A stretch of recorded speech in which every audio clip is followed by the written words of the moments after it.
Ya estamos de regreso y en esta bonita tradición que nos trajo el 2022, ya está aquí en el estudio Mauricio Mechulam. Querido Mauricio. Querido Mario, qué gusto saludarte. Igualmente. Aquí en presencia. Qué gusto platicar contigo y seguir con el análisis de la elección de Estados Unidos. Lo platicamos en la semana, ¿cuándo fue el jueves? En la hora de opinar. El jueves en la hora de opinar. Pero hoy le seguimos y yo quiero empezar con un poco la pregunta de qué pasó entre la expectativa, esto de la ola roja que decían que los republicanos... Es cierto que históricamente al partido en la oposición le va mejor en la intermedia que al partido en el gobierno, pero había como una expectativa de que les iba muy bien por la inflación y pues resulta que no fue la famosa ola roja que ellos veían, ¿no? Así es, creo que aquí también hay que ser un poquito más moderados en el análisis por varias razones. Sí.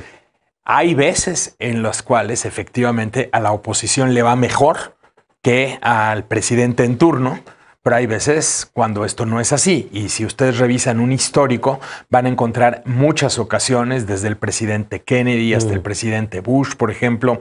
Pero creo que Bush fue el último, el que le fue muy bien, porque bueno, pues sí, acaba de pasar el 11 de septiembre. Luego, ¿no? Exacto. Y tenía todavía niveles de popularidad mayor. Lo que pasa es que Obama llega con popularidad más baja, Trump llega con niveles de aprobación más bajos. Biden llega con niveles de aprobación similares a los de Trump y los de Obama, y entonces se asumía que a Biden le iba a ir igual de mal que a Obama y a Trump en estas elecciones intermedias.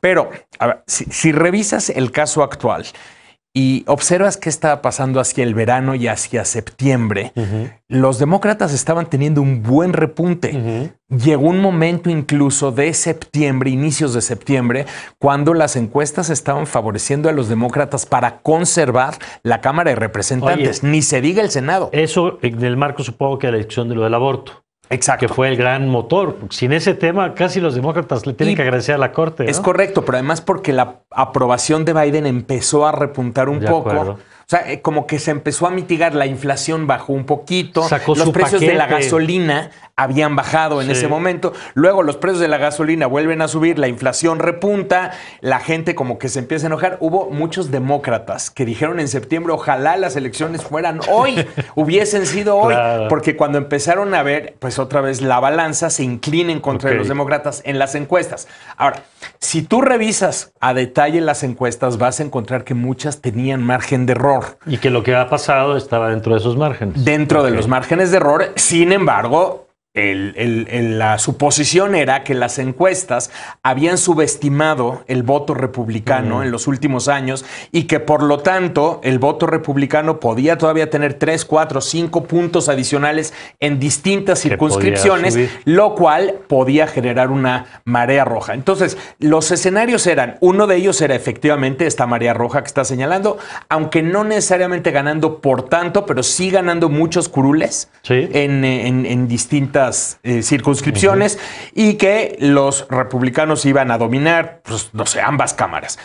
Otro escenario que es el que se termina por cumplir es el que llama Nate Cohn del New York Times como una especie de sabe a victoria. O sea, no lo es completamente, pero se siente como una victoria por esta expectativa de que los republicanos iban a arrasar. O sea, sabe a victoria de los demócratas. De los demócratas. Claro. Sabe a victoria de los demócratas porque finalmente los republicanos no ganan tanto como se pensó que iban a ganar, y en una de esas y también los demócratas pueden conservar el Senado. Esto lo sabremos todavía pues en los tiempos que siguen, no sabemos. No sabemos y vamos a ver si diciembre te van a Georgia y el tema de Nevada y Arizona. Exacto. Pero yo quisiera preguntarte un poco de eso, porque de pronto, mira, ahora que en México justo estamos discutiendo temas electorales hoy, ¿no? Absolutamente. Así que mientras platicamos. Y el sistema electoral de Estados Unidos resulta tan barroco, tan complicado de entender, porque una elección para Estado, para congresista, pueden pasar 1, 2, 3, 4, 5 días y todavía no tienen los resultados. Y lo platicamos un poquito antes de entrar al aire. Decías, es que pues no hay un INE, hay sistemas electorales 50 distintos y tantos, ¿no? Cada estado organiza sus elecciones y cada estado tiene sus propias reglas. Y en esto de que es una democracia, verdaderamente horizontalizada, en donde el poder supuestamente lo tienen los estados que delegan determinados poderes a la federación.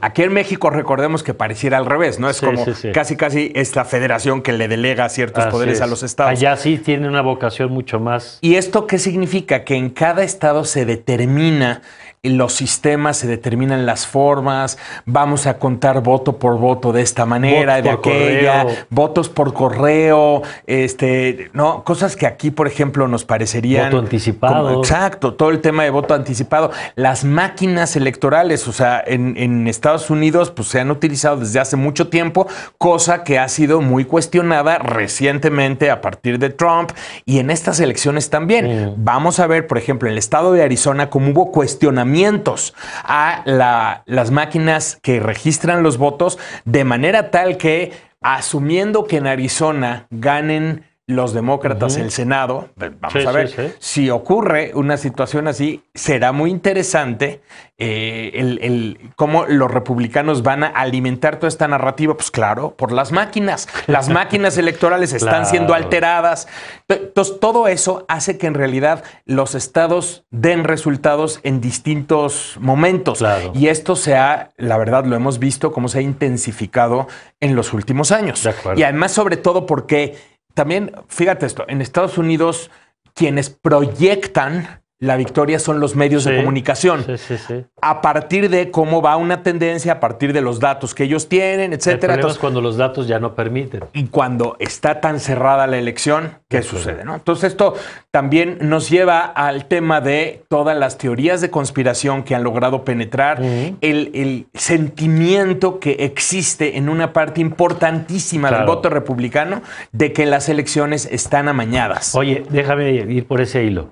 Hay quien ha dicho que a Trump no le fue tan bien, y que no le fue tan bien porque varios de sus apoyados, de sus candidatos respaldados, sobre todo al Senado, no ganaron, y eso es cierto. Claro. Pero es cierto que muchos de los que llegaron a la Cámara de Representantes, y muchos, estoy hablando de decenas, son de los negacionistas, de los que dicen que Biden ni ganó, que hubo fraude y que el presidente era Trump.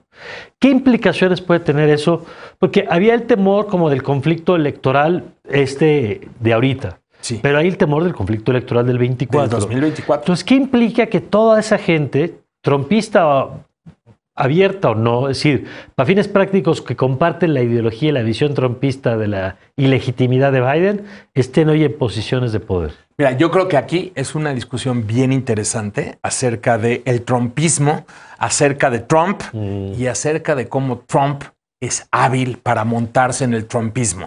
Déjame decirte. En el trumpismo, por llamarlo de alguna forma, está toda esta concepción que puede ir, por ejemplo, en lo internacional de que America First, o sea, nos están viendo la cara, el muro, los migrantes. Estamos luchando guerras de otros, estamos gastando dinero, recursos en otros países en lugar de defendernos a nosotros mismos. Eso, por ejemplo, en lo internacionalizar, en lo internacional, pero en lo interno también esta concepción de que existen poderes fácticos que dominan desde la economía, los medios de comunicación, el cine, por ejemplo, el Estado profundo, las agencias de seguridad, que impiden que personalidades como Donald Trump puedan tomar el poder y puedan llevar a cabo reformas de fondo. Entonces, esta mentalidad es victoriosa y está ahí, y no significa que la mayoría de estadounidenses piensa así, pero un sector importante de la población sí lo piensa. Ahora, ¿qué pasa con Trump? Esto nada más es muy importante que está diciendo Mauricio,